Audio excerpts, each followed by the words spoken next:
Market में एक ऐसी वॉशिंग मशीन आ गई है और एक ऐसा वॉशिंग पाउडर आ गया है।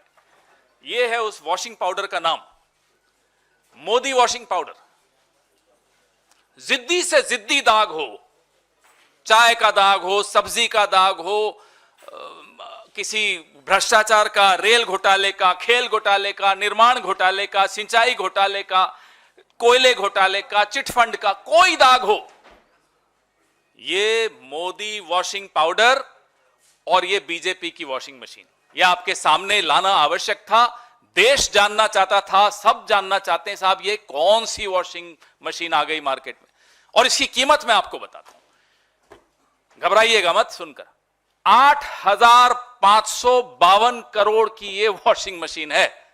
ये इलेक्टोरल बॉन्ड से जो पैसा आया था, 8,552 करोड़ की वॉशिंग मशीन जिद्दी से जिद्दी दाग छुड़वाएगी। आप भी खरीद लीजिए, काम आएगी। कितना ही पुराना दाग हो, वैसे ये 10 साल पुराने दाग धोने में बड़ी एक्सपर्ट मानी जाती है। 2014 से पहले के जितने दाग हो, ना केवल ये तेजी से सफाई करती है, आप बहुत हैरान होंगे जानकर, इसमें एक स्पिन का बटन भी है। स्पिन, वो स्पिन का बटन अगर आप दबा दें तो फिर कोई घोटालेबाज वो राष्ट्रभक्त बन जाता है, स्पिन हो जाता है पूरा गोल। जो कल तक घोटालेबाज था आज वो राष्ट्रभक्त बन जाता है, ईमानदार हो जाता है।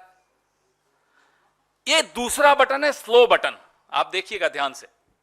स्लो बटन क्या है कि किसी जांच को धीमा करना हो,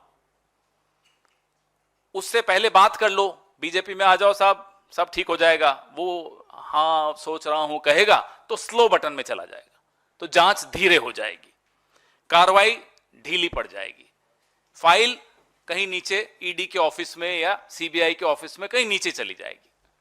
यह इस मशीन का चमत्कार है, यह इस मशीन का जादू है, इसीलिए इसको जादुई मशीन कहा जाता है। फिर जब तक इस वॉशिंग मशीन में, अरे वो डालिए ना, ये वाली टी शर्ट जाती है, पहले देखिए इस पे जो लिखा हुआ है आप पढ़ रहे हैं, अब मैं इसमें ये डलवा रहा हूं, अरुण जी इसके अंदर डालिए और देखिए क्या निकल कर आता है। वहां भी दिखाइए, अच्छी तरह दिखाइए, पढ़िए इस पे क्या लिखा है भाई, उधर भी दिखाइए, सब जगह मांग है इस मशीन की। देखिए इस मशीन की कितनी मांग है। अब इसके अंदर डालेंगे अरुण जी, अरुण जी अब डाल दीजिए, सबने देख लिया। देखना क्या बोल रहा है, बोलो प्रेस कॉन्फ्रेंस जी। अब देखिए इसके भीतर से बटन दबाओ ना, स्पिन वाला दबाओ, सारे बटन दबाओ और निकालो, देखो क्या निकलता है।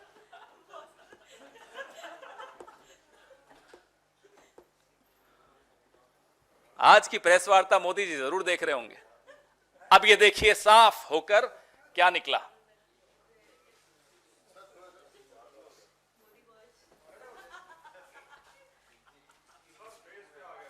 कोई बात नहीं, मेरा फेस इंपॉर्टेंट नहीं है, ये टी शर्ट इंपॉर्टेंट है। देख लिया आपने, तो ये जादू आपको दिखाया। आज की प्रेस वार्ता से पहले एक खबर छपी कि श्री प्रफुल्ल पटेल के खिलाफ सीबीआई ने मामला बंद कर दिया। आज से कुछ महीनों पहले प्रफुल्ल पटेल जी ने एनसीपी को तोड़ा, भाजपा के इस वॉशिंग मशीन के गठबंधन में शामिल हुए, इस वॉशिंग मशीन के अंदर गए और बाहर यूं निकल कर आ गए। यह प्रफुल्ल पटेल जी के साथ हुआ। ऐसे 21 उदाहरण हैं, अभी आपको मैं प्रेस रिलीज में दे रहा हूं।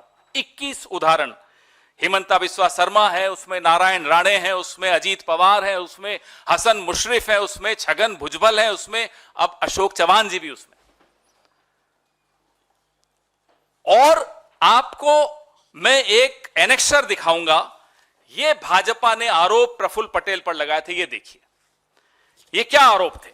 ये आरोप थे कि एयर इंडिया को लीज पर हवाई जहाज लेने की कोई जरूरत नहीं थी, लेकिन प्रफुल्ल पटेल जी ने, मंत्री जी ने जबरदस्ती फाइल मूव की और लीज पर, पट्टे पर हवाई जहाज लिए, जिससे 3,000 करोड़ से ऊपर का नुकसान हुआ। और वो पैसा आरोप लगाया गया कि हमें मिला यूपीए की सरकार में। हमने उस वक्त सीएजी, क्या नाम है उनका, आजकल तो सीएजी के नाम भी लोगों को याद नहीं रहते, लेकिन उस वक्त के सीएजी का नाम तो सबको याद है, विनोद राय हुआ करते। कठपुतली थे, डोर जिसके हाथ में थी आज वो सत्ता में है। तो सीएजी ने अनाप शनाप लंबी चौड़ी उसमें टिप्पणियां की, आप लोगों ने खूब चलाई वो टिप्पणियां, और उन सब रिपोर्ट्स का लाभ लेते हुए आज नरेंद्र मोदी जी इसके ऊपर सवार होकर बैठे हैं। या तो प्रफुल्ल पटेल जी ने भ्रष्टाचार नहीं किया, और अगर नहीं किया तो यह आरोप झूठे थे। नरेंद्र मोदी को माफी मांगनी चाहिए प्रफुल्ल पटेल से, यूपीए से, कांग्रेस से, इस देश के पत्रकारों से, इस देश के एक्टिविस्ट से, इस देश के तमाम उन नागरिकों से जिन्होंने उस रिपोर्ट को और नरेंद्र मोदी की बात को गंभीरता से लिया था। अगर वो ईमानदार थे तो ये आरोप झूठे थे। और मैं प्रफुल्ल पटेल जी से भी आग्रह करूंगा, हिम्मत दिखाइए, ठोक दीजिए मानहानि का दावा नरेंद्र मोदी पर, हिम्मत दिखाइए। अब तो क्या, अब तो आपके पास ये हो गया, अब तो आप साफ हो गए, अब थोड़े वापस से फाइल खुलेगी।